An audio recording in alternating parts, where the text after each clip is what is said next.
Attack on Titan is a story rich in details. It's layered with numerous themes that I'd like to discuss at some point. But today, in particular, let's explore how the whole series plays as an analogy to growing up. This video contains spoilers of Attack on Titan. However, if you're caught up with the anime, you will be good. No manga spoilers included. The way Attack on Titan is structured and how the viewers perceive the world and the events portrayed in the series always reminded me of the stages people go through as they grow up. At first, the premise is quite simple. Titans almost drove human race into extinction and forced them to hide inside the walls. Humanity lives in terror of the Titans, giving up on freedom. The evil nature of the Titans is further established as they break inside Walmaria, and the main characters live through the tragedy it brings. At this point, the drive and dreams of the characters are very straightforward. Whether it is to kill all the Titans and take back the freedom they lost, to explore the world outside the walls, or to protect their loved ones from harm. There's a clear line between good and evil. Saving humanity from Titans is good, killing humans is bad. This is of course a portrayal of the world as a child would view it. Generally, as children, we have a very narrow perception of what surrounds us. We have no real understanding on how the world operates and how big it actually is. We want to go ahead and explore it, ignorant of the dangers waiting for us once we leave the safety of our homes. We meet people and live experiences that shape us into what we'll become. Our dreams are very idealistic and very much out of touch with reality. For children, everything is very subjective. They hold a very black and white mentality. If something hurts, it must be bad. If something feels rewarding, it must be good. This very childish approach to life of the characters from our story is slowly crumbling away as we move on to the next arc. In the female Titan arc, we, the viewers, through the lens of Eren and his friends, slowly start to realize that the world of Attack on Titan isn't as straightforward as we initially thought.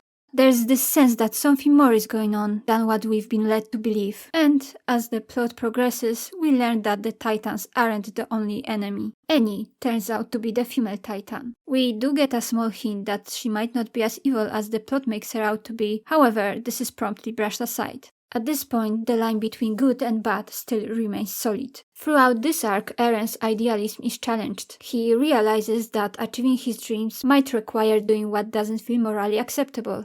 He has to refrain from helping the Survey Corps as they die left and right fighting the female Titan. This arc breaks the childish idea that you can always do the right thing. It also makes the characters realize that their choices have consequences. And to us, the viewers, that this is not a show in which regardless of the actions taken, the main cast will be safe.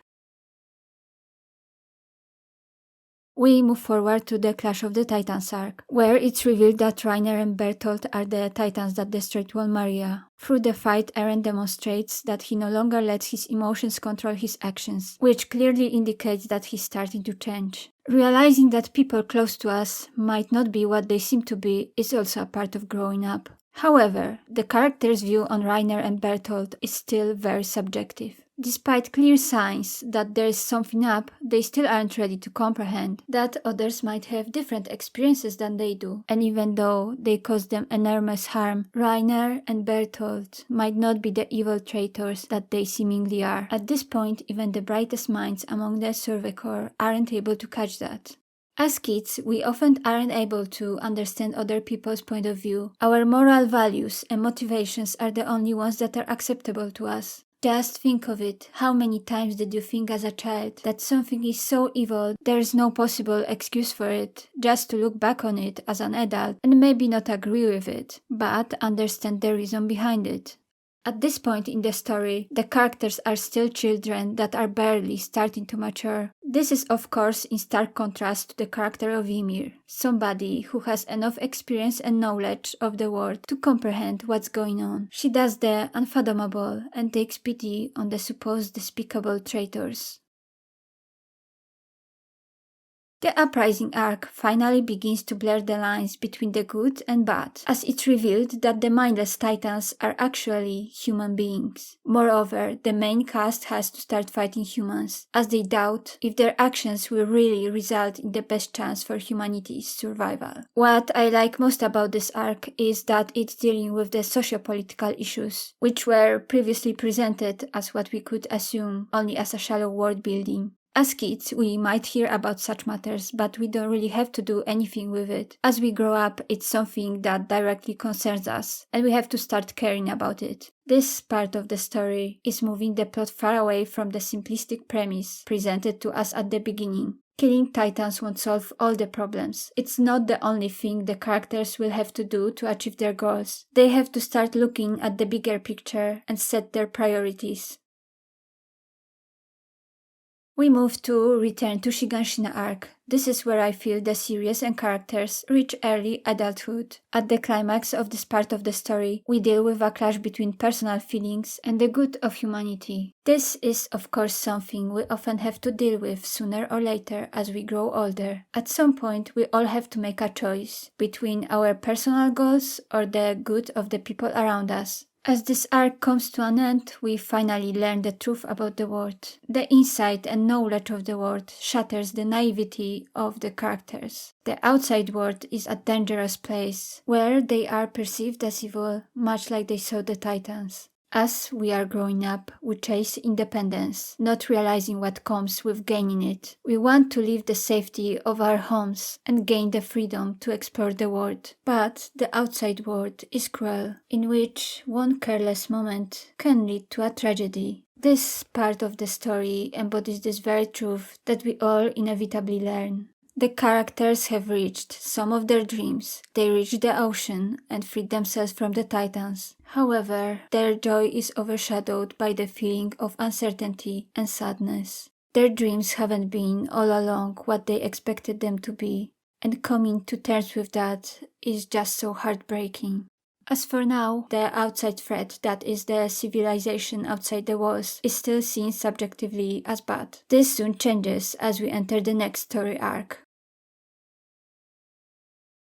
The Marley arc forces us to finally cast away subjectivity. We learn what life is like on the other side of the ocean. The point of view is flipped upside down, and the previous villains are now the protagonists. We start to understand their motives and their inner turmoil. We get a chance to see the bad guys of the story for what they exactly are. Regular people which have been vilified by the harsh reality of the life they didn't choose to live, and the narrow perspective presented to us thus far. We and the characters cannot be ignorant of the nuances the plot presents anymore. The previously unforgivable crimes now seem justified.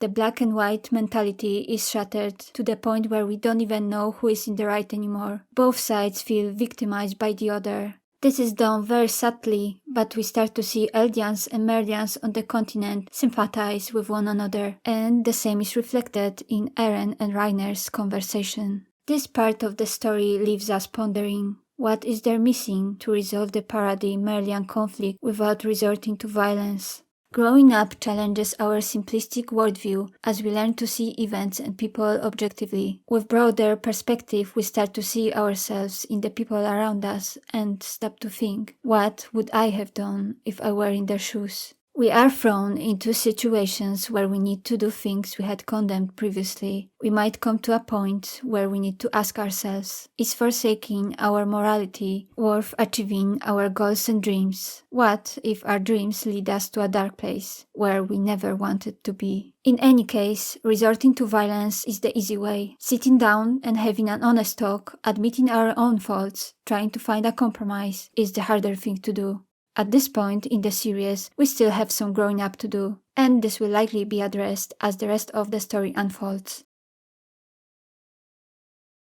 All the struggles of growing up are encapsulated in the story of Attack on Titan. We relive those struggles following the plot, and maybe that's why it's so painful to watch. We start with characters resembling children, oblivious of the nuances of life, clueless of the world they live in. They seek freedom, ignorant how tragic gaining it will be. They want to achieve their dreams, not realizing that their dreams won't grant them the happiness they expected. The cruelty of the world spares no one. Even those who seem to know how harsh their reality is are hit by it at some point. Coming to terms with how it all turned out to be versus what we expected is just too soul-crushing. There's a sweet sadness of the days long gone, when all they had to deal with was fight some human-eating monsters. They finally reach a point where they get a broader perspective and some objectivity, but they obtain this at the expense of their innocence. They finally grow up, losing themselves in the process, as their ideals and hopes for a better world fall apart.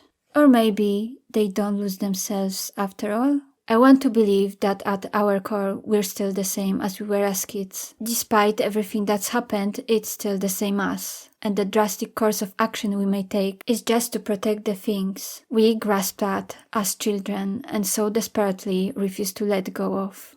Wrapping up this video, I'd like to go over Eren's latest actions and how they will likely shape the ending of the series. However, to get into it, we need to have a deeper understanding of the story up until this point. Let me know how you feel about Attack on Titan's take on growing up in the comments below. Leave a like and subscribe. For the next time, we're going to analyze the Marley arc and how it tells us of the past and the future of the story.